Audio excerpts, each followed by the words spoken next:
All right, for example 5, we have a new equation where we have now a mix of trig functions. So these problems can get even trickier than what we've been doing already.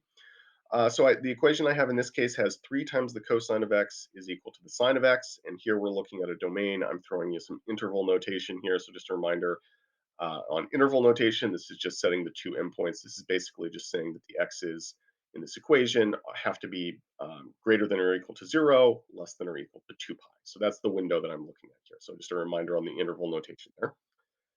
So for a problem like this, when you have a mix of a sine and a cosine like this, one of the approaches that we can take is to try and combine that sine and cosine together, because remember the tangent function is simply the ratio of the sine divided by the cosine.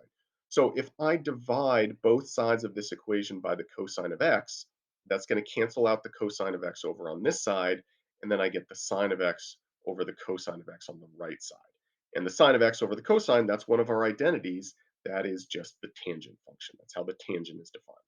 So we can simplify this equation down to now and saying that the tangent of x is just equal to 3. Now, this would be a calculator problem.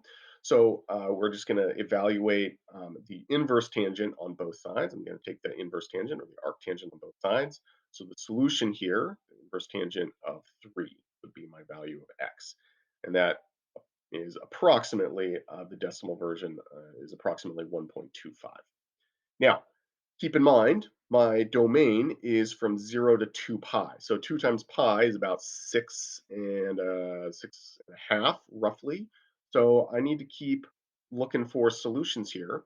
And I can do that just by adding pi to it. So keep in mind my domain here, or my identities, the tangent of an angle is equal to 180 plus the angle, or pi plus the angle. So I can just take the solution 1.25 and add pi to it until I reach the 2 pi max for my window. So you can see I've done that a couple of times here, and really I just need, oops, let's fix that here.